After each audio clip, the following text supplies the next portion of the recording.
Welcome to season 2, episode 4 of Mixtape with Scott. We have a great guest today on the show who I'm excited to introduce to you. But before I do, we have to go through our weekly liturgy about the role of stories in our lives. I don't make the rules. I'm obligated. This is handed down to me by the President of the United States each week to read this line from Sue Johnson's excellent book, Hold Me Tight, 7 Conversations for a Lifetime of Love. As President Biden believes that this will help us better understand what this podcast is about. We use stories to make sense of our lives. We use stories as models to guide us in the future. We shape stories, and then stories shape us. Mixtape with Scott is a podcast devoted to listening to the personal stories of economists, scientists, and authors. As you listen to their stories, as you pay attention and you're present and you're curious, my hope is that you hear the echoes, weirdly enough, of your own story. Sometimes it's in the very, very, very specific stories of other people that we somehow hear the more general stories of all people. So my hope is that you will feel a sense of connection to the guest today, as well as come away with a story that helps you make sense of your own life, maybe even have a model to help you navigate that life as well. So with that said, let me warmly introduce Dr. Clair Brown. Dr. Clair Brown is a labor economist at UC Berkeley. She's had a fascinating career from her early work on gender discrimination in labor markets to her focus on integrating economics and engineering at UC Berkeley to more recent work on Buddhism and economics, and even more. She is also an author on a book about Buddhism and economics that I would highly encourage that you check out. It was great having a chance to meet her and learn more about her, and I hope that you enjoyed this interview as much as I did. I'm the host, Scott Cunningham, and this is the Mixtape with Scott, Season 2. Well, we are now kicking off Season 2 of the Mixtape with Scott, Episode 1. And it is an interview with a person that I have never spoken to before, but I've been looking forward to this interview for probably a month at least. Dr. Clair Brown. Dr. Brown, thank you so much for being on the podcast. Oh, it's great to join you. Thanks for asking me. For the sake of the listener, can you tell me I said your name, but can you tell me your name, your title, and who your sort of pays your paycheck and where you live? Okay. So I'm Clair Brown, and I'm an economics professor at UC Berkeley, and I live in Richmond, California. Actually, it's called Point Richmond, California. And just to let you know, I live not that far from a Chevron refinery. Mm. That actually influences me quite a bit. Oh, wow. Wow. Wait, so you're not near Berkeley? How long does it take you to get to Berkeley? To get to campus? 15 minutes. Oh, okay. There's a Richmond stop and there's a Berkeley stop on BART. So it's easy to take BART, and BART's like 12 minutes. Oh, okay. Okay. So where's the water relative to where you live? It's out my window. Oh, you can see the water right now? Yeah, I'm by the bay, and it's like, okay. That's one of the charms of living here. It's also a very diverse community, which I like. So it's got plenty of professors, but it's got plenty of artists and all kinds of people. How many years have you lived there? Wow. I moved here in about 1990.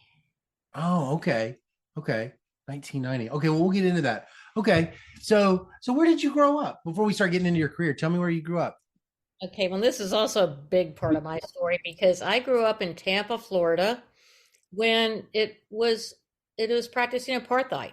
We had white people that ran the city and had all the wealth, and were in charge. And then we had Cubans who were the tobacco workers, because at that point that was Tampa's major industry, was making Cuban cigars. And then we also, of course, had African Americans that we called Negroes, who were Black, and all three of those groups were segregated. Yeah. And they had different schools. If you went to the grocery store with your nanny, who was Black, you would have two water fountains at the grocery store. One would say Negro and one would say white.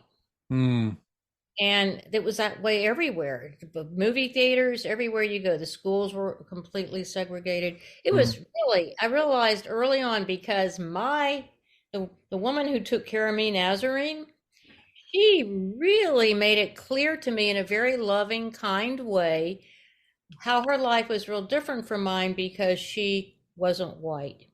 mm, And I learned so much from her that it really enabled me to understand discrimination at a very early age. Hey, that's why I became an economist, I think, and I studied discrimination. I owe it all to Nazarene, and I'm so grateful to her for caring for me in a mm, way that really helped me understand her life, my life, and why it was so different. mm. How old were you when? What kind of conversations did she having with you as a child that were sort of salient about Oh, discrimination? okay. So I would walk down to meet her at the bus stop, which is a half a block from my house, and she'd hop off, and I'd say, Nazarene, why are you always in the back of the bus? Why don't you sit up front? Mm, It'd be easier to get off. And she'd say, oh, I'm not allowed up front. Only white people can sit up front, and Negroes have to sit in the back. I said, oh my gosh. And a little kid, even I thought, that's ridiculous. yeah. And then I would go to see a movie like, Alice in Wonderland, and I'd say, Nazarene, I saw the best movie. You've got to go see it. It's Alice in Wonderland. And she'd say, oh, Claire, I'd like to see that movie, but I can't because the Negro Theater doesn't show any movies like that. Only the white, Hmm. they don't let us in. So sometime, I mean, it just says in a very nice, very straightforward way. This is how it is. This is life. Um, and so as a little girl, I could say, that's awful. That's terrible. You should be able to go to the movies. We should be able to ride together on the bus. We should be able to do all these things together. And it was not hard, even when you're 8 years old, to understand Yeah. discrimination and how unfair it was. Yeah. Yeah. Yeah. So you felt that feeling of unfairness even as a little bitty kid? Oh, I felt it really deeply. Mm. And as I grew up and saw it more and more, because it hadn't changed even when I was 16, Uh, the system was still in full force. To be honest, Scott, I couldn't wait to get out of Tampa. So yeah. I couldn't wait to leave the South Mm. because of that. It was Yeah. just too difficult. Right. Right. So when you were in high school, what were your interests? What did you like to do? And what was your sort of school, what was your school experience like? Well, I was at the public white high school, and to be honest, it was a terrible education, which I really understood when I went off to college at Wellesley. And Hmm. that's when actually the women's colleges and the men's colleges were still segregated by gender.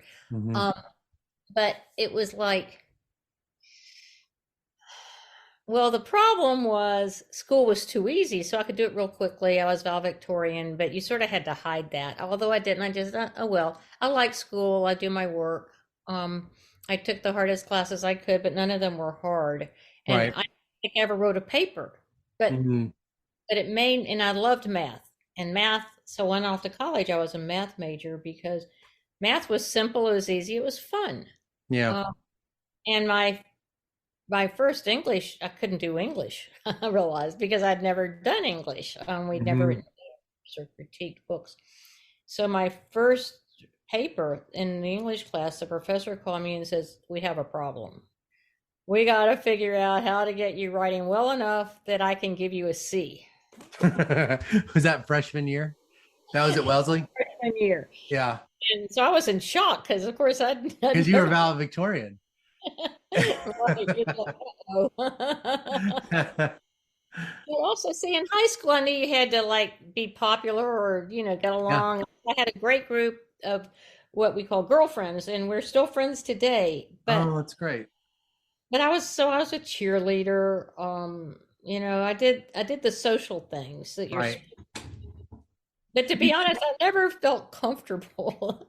I love doing schoolwork, and I love Yeah. doing math, and I wished we'd had more schoolwork to do. Right.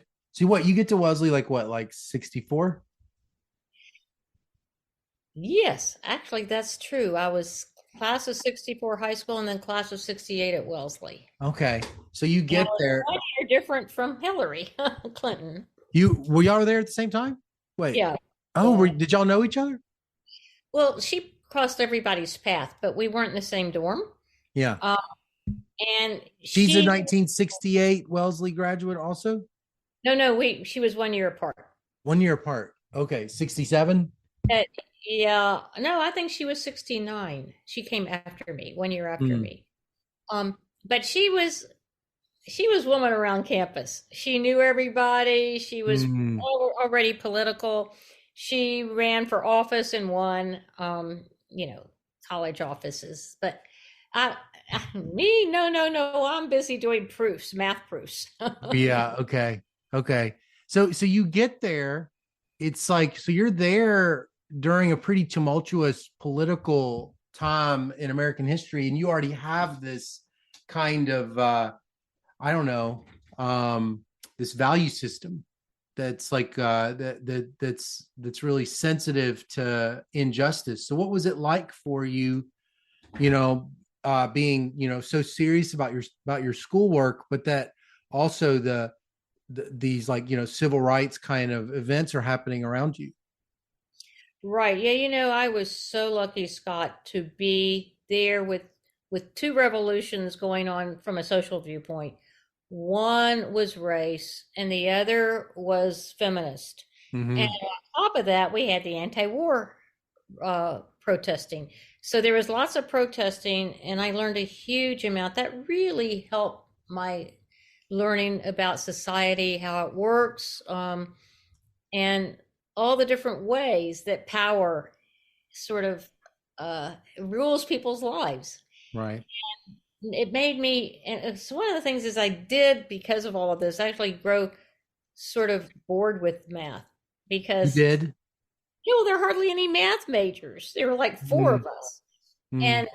And I go out in my dorm into the common area, and my friends would be having these great discussions. Then they were all econ majors. And Mm-hmm. econ was like the largest major at Wellesley.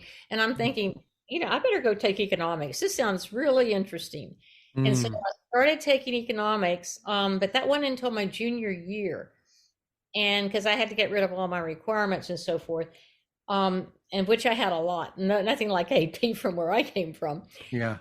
So I fell in love with economics. It was like, oh, wow, this is so interesting. So I took as much econ as I could, and Yeah. I graduated. Um, and I decided I wanted to be an economist. Who are there some economists that taught you at Wellesley that you sort of remember really fondly, that some of us would be good to know their names? Yeah, the person who was really a great mentor to all the students was Carolyn Shaw Bell. Mm. And she really encouraged women to go on in economics. And she really sort of understood what people's different skills and talents were Yeah. and work with them. And so I got to know her quite well, and she stayed in touch with me after I left. Mm. What did she teach? What was her area? Oh my gosh, what Carolyn Shaw Bell knew everything. I don't remember what class she taught. Whoops, sorry. When did you get your first taste of labor economics? Was it at Wellesley? No. No. I went to graduate school. Oh, so I was married. Okay. I Okay. was married, moved down to DC, where my husband lived, and he was an attorney. He graduated from Harvard. I got out of Wellesley. We were married, moved to DC, and I had a job for 1 year as a research assistant. And I looked around, I said, oh, well, what's the next step? So how do you progress to be, have more power and work? And Mm. so, and I looked around, and the only thing you could do is go to graduate school. There were Did no you career. did you ever think about law school? I could imagine law school was something that crossed your mind. I did because I came from a family of lawyers Oh, okay. and so forth. I did, and I realized early on, Scott, that I hated controversy.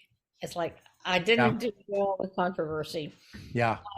and I didn't have the personality. I'm much better off sitting in the library working. Yeah. Yeah. Yeah. Yeah. Yeah. So you could see that. You could tell your husband was a lawyer. Your parents have been lawyers. You could sort of feel that that wasn't the right fit, even though, like, I could imagine someone with this sort of interest in social justice and even labor topics going and becoming a lawyer. But you felt like it was graduate school in economics. Yeah, because actually in those days we all wanted to change the world and improve the world, and economics was considered a really critical tool. Mm, Now, later on, I, of course, learned as I was working on inequality for decades, along with my colleagues at Berkeley and MIT, especially, mm, we knew how to reduce inequality. We knew the policies, we knew the research, the policies, we knew what to do, and we were ignored. The yeah. politicians ignored us. And so while we're working in the 70s and 80s on reducing inequality Hmm. and making the world a more just and fair place, inequality was skyrocketing. Yeah. It's like, So so, you so this is like, so you graduate from Wellesley 68, you take a year to become an RA. So we're talking this movement into the 70s. It's really a big, you're watching. So yeah, I'm just kind of wanting to set in my mind what you're saying. The You're watching a lot of major changes to sort of workers and poor people. Can you tell me a little bit about it? yeah, so that was actually pretty exciting, but it wasn't going fast enough. It was just Mm, it was just starting because remember the Civil Rights Act, all of that the the book, the number one, the sort of the grandmother of all books about feminism was written in 1968. hmm. And so in the Civil Rights Act and the Equal Pay Act, they weren't passed until the early 70s. So we were just seeing this starting. And I thought economics would be a great way to really help push it. So, and in the DC area, the best graduate school in economics was the University of Maryland. So I applied there and got in. Um, and there were two women in my class. But boy, was I ever lucky again. Barbara Bergman was on the faculty. Hmm. She was working on discrimination and inequality and had a big grant. So I got to go work for her. And I learned a lot working for her in many ways. And so I'd gone into graduate school being actually in math econ, um, and not worried, not thinking about labor. But I ended up, and I never took labor because we didn't really have a labor economist. At At, Maryland, you didn't? no, Even though Dr. Bergman wasn't, wouldn't have considered her a labor economist, even though she's she working didn't. on, No, she didn't call herself a labor economist. how would she have described herself? She would say, I work on micro topics of how to improve people's lives. And Mm, she didn't really, and she would teach courses on policy, on econometrics, on sort of how to link, how to set up a project to do research that would result in policy. right, right. So And you, so she was well connected to with Brookings, as was Charlie. I worked with Charlie Schultz too, and he was at Brookings. yeah. And he, of course, was more the macro person. So But what do you write your dissertation on? oh, labor market discrimination. So you wanted to do labor. You were very much interested in that topic. Were you an outlier amongst your classmates working on something in labor without that strong labor, support system? I didn't really think of it as labor because Barbara Bergman didn't, or no one else did. We I thought see. about how to do a research project on a major social problem, and that where you can relate the research to changing how in this case labor markets work. Hmm. And so my dissertation is, why do unemployment rates vary by race and sex? Uh-huh. Why do unemployment rates vary by race and sex? That's what it Right. was. So you document it. Okay, so keep going. I'm sorry. Right. No, so it was a segmented labor market study. Mm, And at that time, Scott, a lot of people didn't believe in segmented labor markets. Right.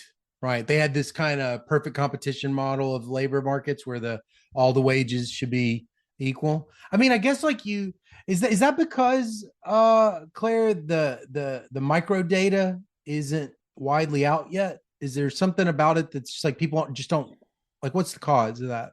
Hey, we just we were just getting computers. Right. Oh, you're too young to know that. Yeah, so my dissertation was on key punch cards. You have to key punch the cards to get the data in to write your program, and you carry them over every night, these big boxes of cards, and give them to the computer operation people to run for you that night, and you really hope they don't mess your cards up. Mm-hmm. Um, That's a coding error. Back then, they drop your they you drop the get the bot. card, anything, if the card doesn't flow in Yeah. right, you're Right. out of it's Yeah. like one more day wasted. Oh, so what are you doing? Are you like literally like punching? You like you're coding by like punching stuff or what? No, no, no. Oh, wow. I wish I had a photo I could show you. No, it was called a key punch machine. So Uh-huh. you put in a stack of cards and then you type and the machine punches it for you. Okay. Okay. Okay. So you got this. So you're gonna so even just documenting the labor market differences by race and gender itself is kind of like That was, noteworthy.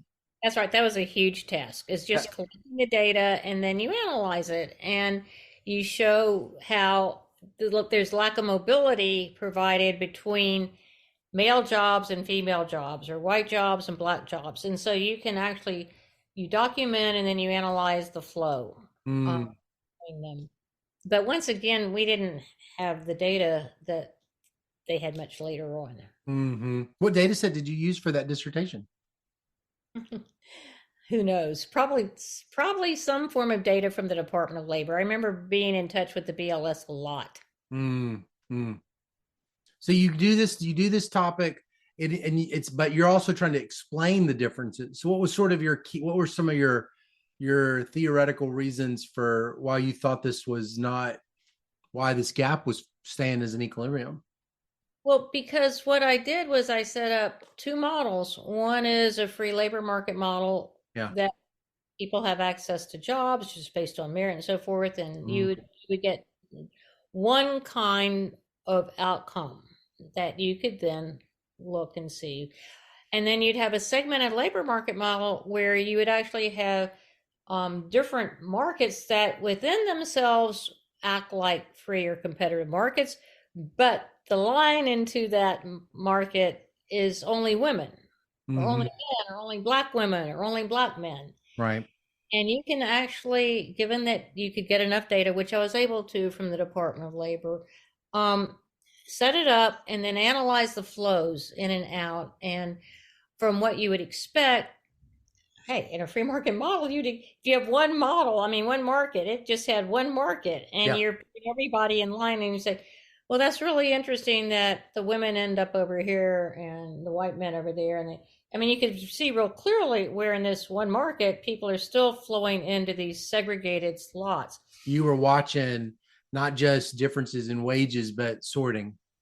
Oh, totally sorting. And so you'd say, and that's why, and then actually, this is where I was not so lucky. I was born at the wrong time in that Gary Becker came along and said, well, of course, that's what people want. That's just their preferences. Right. That white women want to be school teachers and secretaries and nurses and librarians, and they don't want to do anything else. That's what they You, like. how'd that make you feel when he said that kind of thing? Made me feel like he didn't know enough. Right. Right. He had way too much power given his lack of understanding what women or blacks want. Mm-hmm. It Mm-hmm. actually made me, of course, it made me angry. So Mm-hmm. more and more, but I mean, what would you say back to him? It's so hard when somebody says that because you're kind of like you're stuck, right? You don't really know like what's the evidence that I would like what do I got to get survey evidence about how I actually do wish I had a different job or what would you say back to him? I'd say, let's look at it. If you look at it as a segmented labor market, Yeah. you actually can very easily understand what's happening and what the choices are and how people are responding to the choices available to them. And that actually maps out quite well with data. Mm-hmm. That model works Yeah. with data. And actually looking at one big large labor market, you're just end up saying, well, why would people want that crappy job? Is it really is it really what black women want to do? Clean houses and clean toilets all day or take care of kids and that's all they want to do? Right. Right. But it's hard to change people when they're at the top of the heap. Sure. Sure. So wait, what was this your job market paper? Would you like, did you like have an interview at Columbia or something like that where Becker was there? Oh yeah, so it was my job market paper and Berkeley invited me out and they actually loved it. So I knew Berkeley was the place for me, even though I left my husband and left and went to Berkeley. But I went to John. He stayed in DC. Yeah, he stayed in DC and I went to Johns Hopkins Oh, you and did? for an interview and they hated my work. They said, we Mm. don't see how you could possibly even set up a model with segmented labor markets. They don't exist. Theoretically, Oh, yeah. there wasn't a model. There wasn't some segmented. I actually don't know this literature very well. I usually just sort of I usually tell it the stories of it, but I didn't know that there's not a theoretical tradition of these segmented labor markets. Oh, there is. But ideologically, it's amazing how Yeah, right. we aren't supposed to be ideologues, but trust me, Johns Hopkins, they said, we only want free market economists here. Right. Right. Like, oh, Yeah. okay, then I'm not the person for you. And I just left. It's funny, isn't it? Because like I think to a non-economist that would hear that, they would go, "Well, what's free market economics have to do with this segmented labor market, race inequality?" It's funny. I mean, like how deep economists have understood that a lot of things shouldn't exist if that free market, or if these things move into a certain kind of equilibrium, a lot of things around us shouldn't even exist at all. But, Well, one of the things you need to understand from a labor viewpoint, if you study the history, is that the institutionalists had the power and they were in charge mm, throughout the 30s and 40s, and even before, because there was Thornton Veblen, who yeah, wasn't a economist and then was treated as a sociologist, but there was Commons and his Wisconsin school, and they did great work. And actually, because of their work, we have unemployment insurance and Social Security from the mm, Wisconsin school in the Depression. And so institutions mattered, and yeah, institutions would structure markets. right, And so I didn't have any trouble with that. I was taught that, I learned that, I knew the literature, I knew the history. But the Chicago school really changed that. They yeah, came, they said, no, no, institutions can be explained just by market forces. You right, don't need institutions. They're not structuring markets. Only the free market. There's nothing. They actually would go on so far as say nothing structuring markets. Although I think we all know today we're yeah, structuring. right. This is structuring and government structuring, but markets are structured. Who was at Berkeley when you do that interview? Who is it that really struck your eye, that caught your eye, that you were like, I want to work with these people? Oh, well, I was really lucky there because George Akerlof picked me up at the airport. Oh, wow. Wow. What was he, an assistant professor, or was he already older than that? He had tenure by then, but he had not yet had his Lemons article published. It had Oh, been turned down. yeah. The day I arrived was the day the JPE accepted his Lemons paper. Oh, I thought he went So to the QJ. everybody was in a great mood. They were celebrating, they were happy, and George was in a great mood. Yeah. Um, and he, of course, really liked my work because he believed in institutions and structuring markets. Yeah. And so I met with him, and then quite a few people were there that really liked my work, but not Mm. everyone course. Sure. But always George Akerlof was important to me, and we're still in touch. Mm, mm. Um, So I have this I now I kind of have like questions about labor. I have like a bunch of different questions. So I'm teaching this history of economic thought class.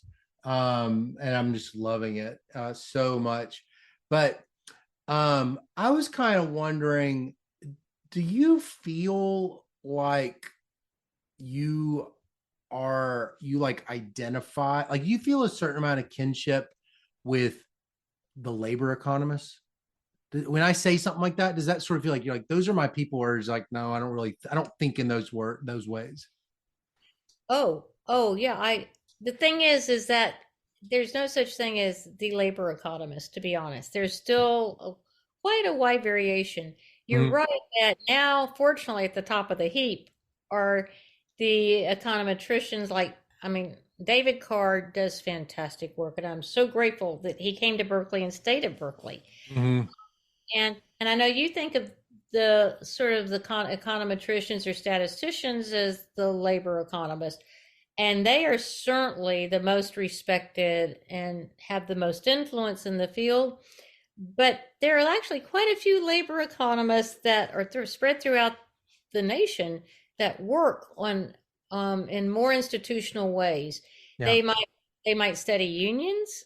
Mm. They might study sort of different kinds of policies that regulate certain markets, Mhm.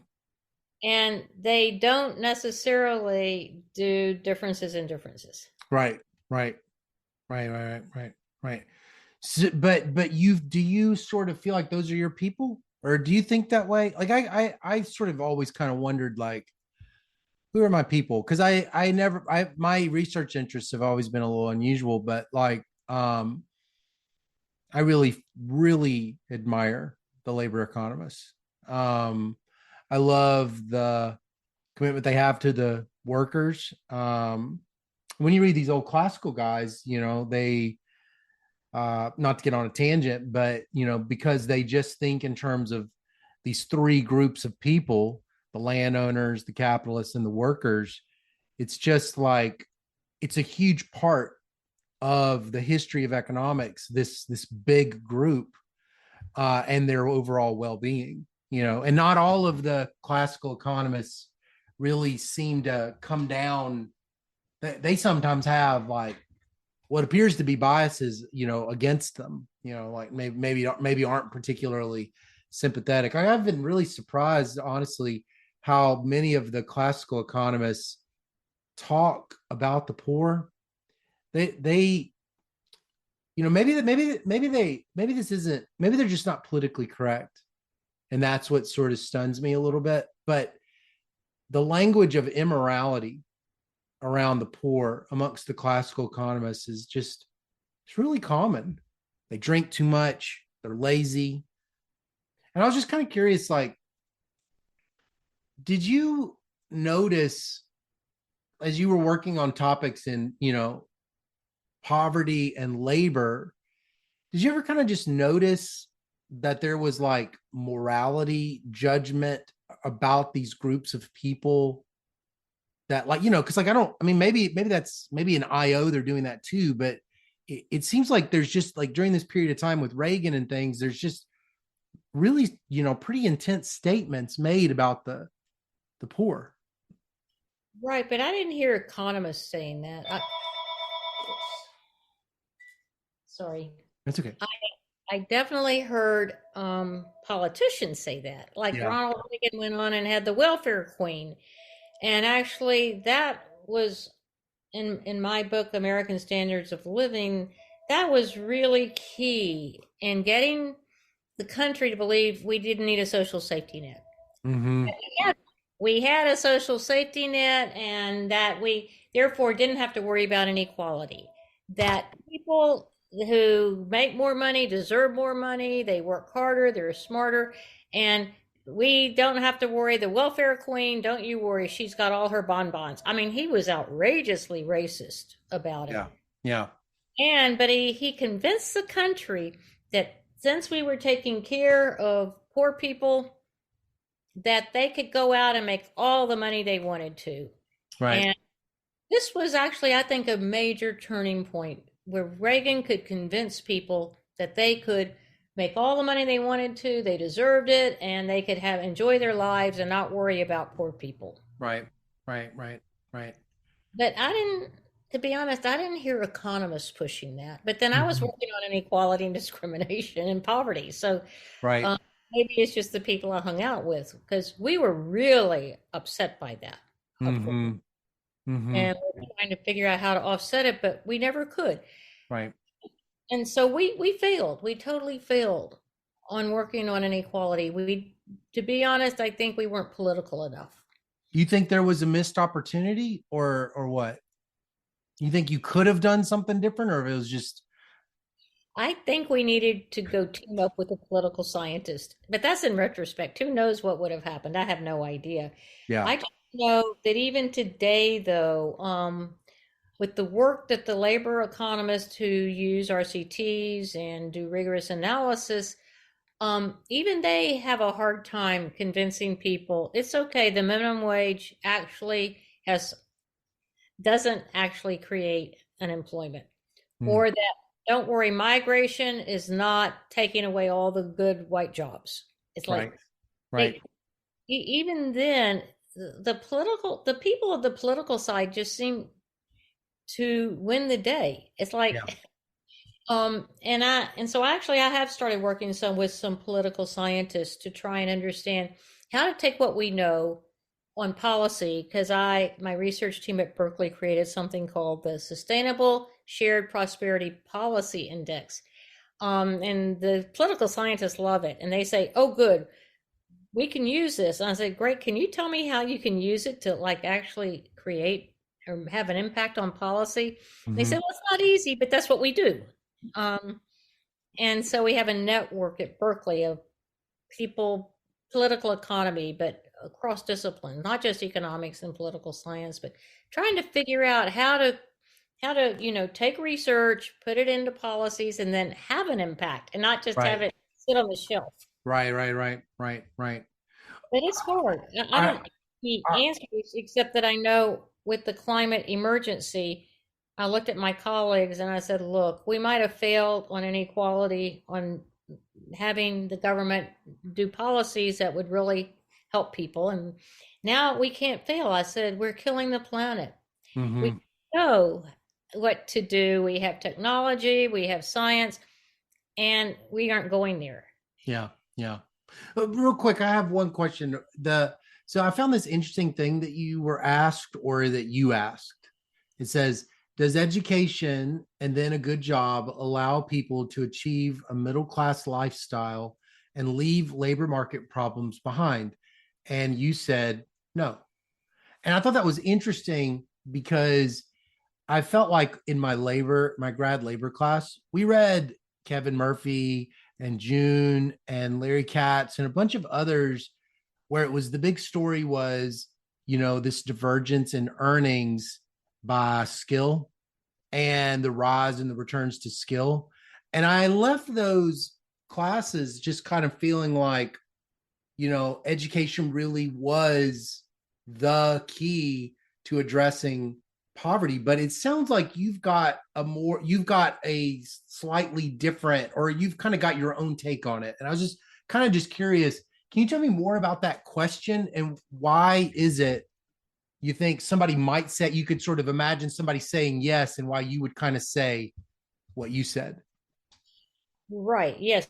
There's actually a very simple answer. And actually, Larry Katz would agree with this. It's Okay. like, um, sure, a if you have a vibrant market, so there are plenty of good jobs. If you don't have any slack and actually you have an overfull side on the macro side, where the labor market is providing really good jobs, worker has some power, then it would be true. Hey, let's educate everybody. The problem in our economy is you give people a great education, you send them out into the labor market, and they may not get a good job. They might not get a job commensurate with their education and skills. And they especially are likely to run into discrimination in a slack labor market. And usually the labor market's slack.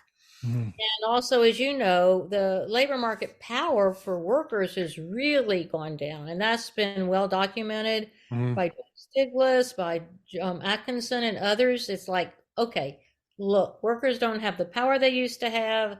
The, the divergence between the wages of workers and the wages of executives has enormously increased Mm-hmm. by 10 times. And then we have certain sectors, such as the financial sector, booming and taking over a lot of the economy. And we have the manufacturing sector shrinking. And so you say, oh, well, if I'm low income and I'm Black male, what can I do to improve my life? And it's not real clear to them or to economists that if they get the education they need and the experience they need and they toe the line, will they get a good job and be middle class? That's not at all clear. Mm-hmm. Some may not. Mm-hmm. Mm-hmm. Yeah. Yeah. So some of it, I guess, like the focus on education, independent of thinking about these structural issues, can it just kind of is it's just incorrect or not complete or something like that. Yes, you have to bring into account the state of the labor market, the state of labor power, Mm, and also if you're Black, white, male, or female. mm-hmm. Right, right. Well, so okay, so transitioning a little bit. So in 20, I'm interested in this transition that you make, these two transitions, one to climate. That's something I want to talk about. But also before we talk about that, I'm interested in this 2017 book that you wrote, Buddhist Economics, an enlightened approach to the dismal science. It makes me think of Small is Beautiful by Schumacher. And I don't want to, diminish it by making comparisons. It's just that it's just so original that a mainstream economist would kind of want to have this re-envisioning of the discipline. So I guess I first just wanted to know, like, how did you first become interested in Buddhism before we even get into the book? Oh, so I was a practicing Buddhist actually because a meditation center opened up a 10-minute walk from my house and had the most astonishing Rinpoche. And so my husband and I said, well, we just stop by. And he's of Jewish background, and I grew up in Mm, Episcopalian. And we stopped by and we really liked it and just started attending and had friends and neighbors there. Um, and then by the way, I should never have called my book Buddhist Economics. Everybody thought that meant it was religious, but it wasn't. It was just right. totally economics, as you said.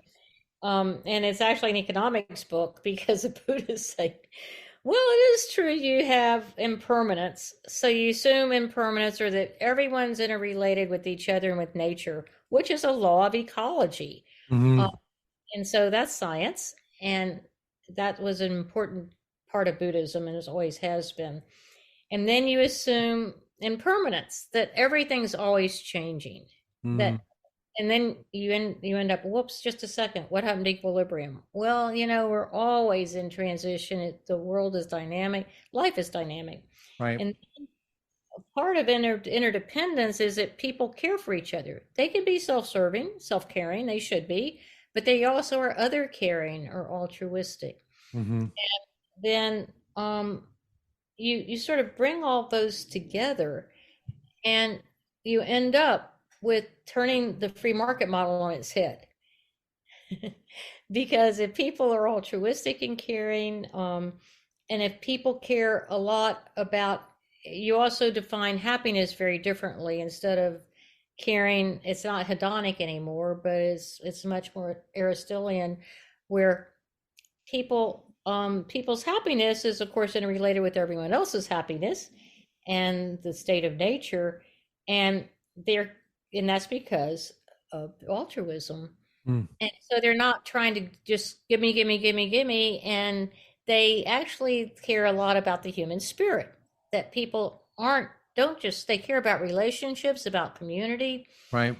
and that this is all a big part of their lives. And so, of course, they want enough income. They want to have basics. They want to have a Right. comfortable life, a good life. But a good life isn't just materialism. Right. And it's relationships, community, human spirit. Who am I as a person? What Yeah. matters to me? What makes life good? Right. And so the minute you do that, you do end up with a very different type of economics where the goal is actually a good life for everyone. Mm. And so I knew enough to know that this was based upon economics we already knew. So Right. you start off with Amartya Sen, Mm. who definitely, and he loved my book and gave me Mm. a blurb. And that's his way of thinking. He was a Hindu, or is a Hindu. Mm. But he understood interdependence and non-materialism aspects of life and what's Yeah. important. Yeah. An opportunity, of course, capabilities. But then there's also you start off with Amartya Sen, and then you can add climate science, which we know, or ecology. So we have ecological economics. You add that in, and then you add on top of that what we've learned from the UN, that we can reduce global suffering. Mm. That's a very important part of life. And Jeffrey Sachs and his sustainable development growth work. Mm.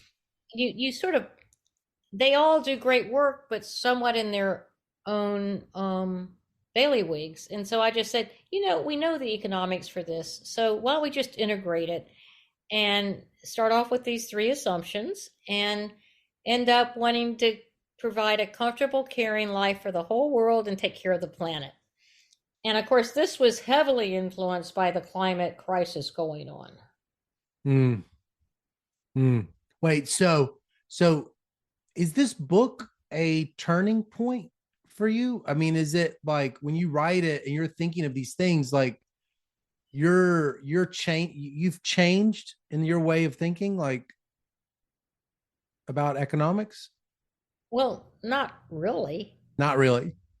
No, it actually came about because I at one point was teaching Econ 1, which is 800 students and 22 graduate students teaching sections, and I was really unhappy with the way Econ 1 was taught. It was Yeah. mostly free market, and then Right. on the side we'd bring in, well, there is this problem with externalities. You barely have time to get to it if you don't hurt. The way the way the table of contents are structured for econ principles is, you're lucky to get to any of the market failure stuff unless you really prioritize it, because you can get through theory of the first.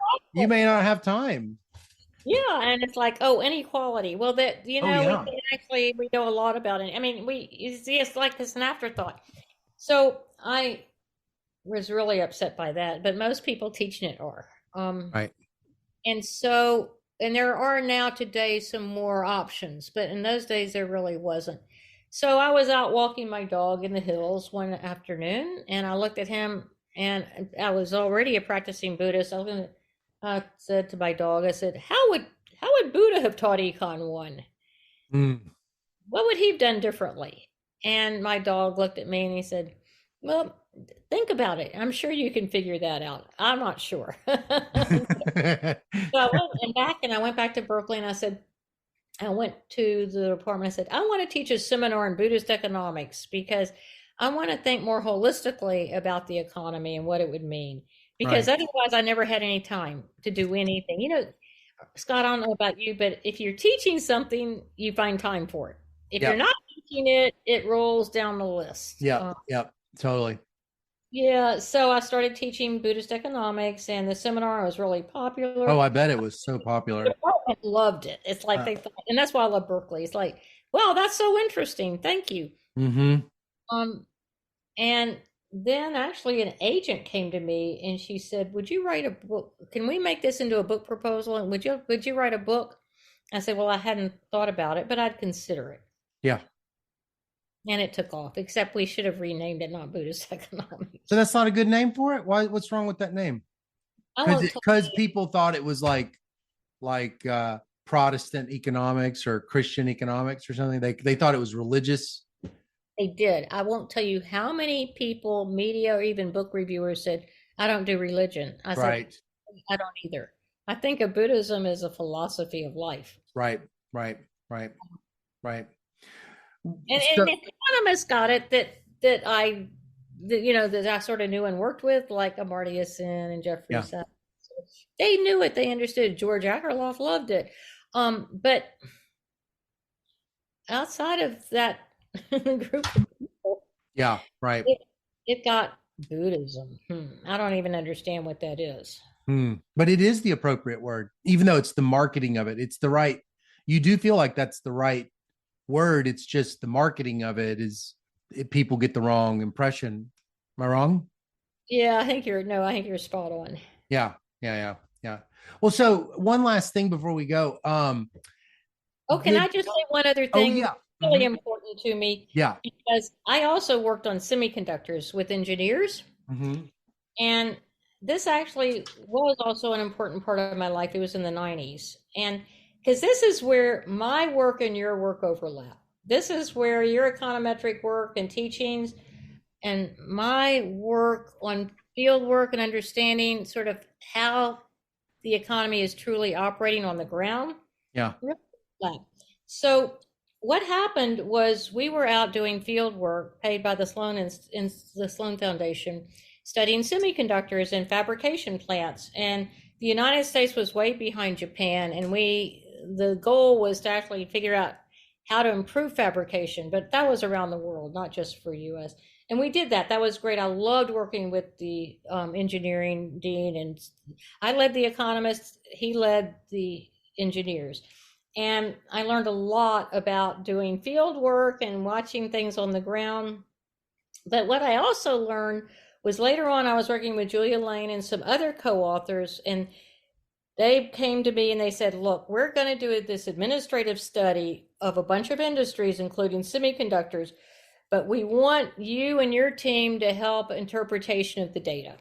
So they came and they found in the semiconductor industry, by the way, it was changing dramatically, where TSMC in Taiwan was taking over fabrication. And I mean, doing great fabrication work, better than any of the big tech companies in the US, like Intel and Motorola. And so they went in and they had great administrative data, and they looked at what was happening within the semiconductor industry. Which firms were expanding, which firms were failing and dying out. And they did it by location. So they had fabrication plant. But meanwhile, the US industry was changing. They were closing down fabs and they were opening up design centers only. So in the US, we were great chip designers. We would design chips and send them to TSMC for fabrication. But if you look at the data, what it shows is, in fact, the market's working really, really well. That the companies that are highly productive are expanding, and they don't have to employ as many workers. And the companies that are much less productive and have lower wages, they're declining and even shutting down and going out of business. And so it was, the interpretation was, look how competitive and great the semiconductor industry is. The market works. And I said, well, the problem is that that interpretation doesn't include the reality of the industry is restructuring dramatically. And we're creating design centers with very talented, high paid, highly productive designers, no fabrication. And we're closing down fabrication plants and sending them to TSMC. So it is true that we're using globalization to lower cost and to really take advantage of the US great design capabilities. But it is too bad we're closing down fabrication, and because we need to keep some fabrication in the US. Actually, because designers need it. They actually learn a lot from the fabrication process. But anyway, that to me is, and Julia Lane was great at this. We really agreed, and we wrote a book together about how if you really want to do a great analysis with administrative data, which is really wonderful to have, then you actually do need to know to combine it with some field work on the ground to really understand, how is this industry working? How do you interpret? We need to know how to interpret the data, because as you know, Scott, there are lots of ways to interpret any statistical results. Right. And you want to do it in a way that actually overlaps with reality. Yeah. Yeah. Right. And you started some kind of major or something, didn't you? It was like I was looking. It, it was like it was something you did at Berkeley that's connected to this. That's right. It's called development engineering. I work a lot with engineers. I like them. They're smart, savvy, and fun. Huh. If you have the right ones, of course, just like economists. Yeah. Sure. But we realized that the engineers were in the lab creating these great solutions, technical solutions for a stovetop or for this, whatever the problem. They had a solution in the lab. Then they take it out to the field in a developing country and implement it. Yeah. And then they go back to pick up the data and nothing was working right. It's like for example, in a stovetop, when they came to pick up the sensors in the stovetop that had all the data they needed, Yeah. the sensors were all burned. And Mm. they looked into why, and the women said, well, the stovetop didn't work quite right. So we had to reconfigure it and flip it over. And, of course, the sensors got destroyed.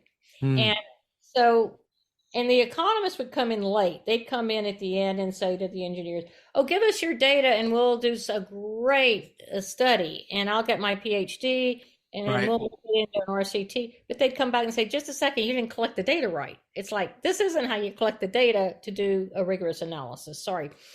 So Alice Agogino and I said, look, let's just bring it together and have them work together. And it's like a minor for PhD students. So early on, the economists get involved with data collection, both qualitative and quantitative, from the bottom up, user up. And they actually learned you can do great data analysis early on that builds you into a really good treatment and control trial. Mm. And the engineers learn very quickly the value of economists. Oh my gosh, they do know a lot about data collection and analysis. Mm. They can really help us understand from day one how to improve our technology out in the field, because we started making the engineers go out in the field earlier and take some economists, or at least give the economists the data early on. Mm-hmm. Mm-hmm. Wow, that's cool. Well, so you move into, so you're doing that, but then you also have moved into this economics of climate and sustainability, right? Well, Scott, yeah, isn't everybody? I mean, I have a couple of little grandsons. It's like we're killing the planet, we're overheating it. Life as we know it won't be around for them if we don't quickly bring down emissions. Mm-hmm. We've got to stop using fossil fuel energy and transition to a livable modern economy. And we're not doing that, not in the US and not globally. And Mm-hmm. COP27 is in progress right now. Um, and the IPCC has made it very clear, and we've got to bring down greenhouse gas emissions by 45% by 2030. And we aren't even bringing them down yet. It's like we're slowing down, but we aren't going negative in terms of change. So we have and the longer we wait, the less likely it is that we can reach any goal that we care about. The Economist, their cover story was, forget 1.5 degrees. That's not possible. Let's just try and keep it let's get as far below 2% increase in global warming as we can. But 1.5 is gone. And we should acknowledge that and see what we can do, because we've got to move a lot faster. Mm-hmm. Mm-hmm. And so when I saw that, I said, I've got to just focus. And that happened when I was actually doing Buddhist economics. So that was quite a while ago. Yeah. Yeah. And I just think every single person that teaches or does research or is in the university system has to think about climate and how to integrate it into the work they're doing. As an example, they don't have to do climate research, but they have to think about how can they integrate climate into their thinking, their teaching, their way of viewing life, because right now is our existential crisis. Mm-hmm. Yeah. Yeah. Well, I want to end with this.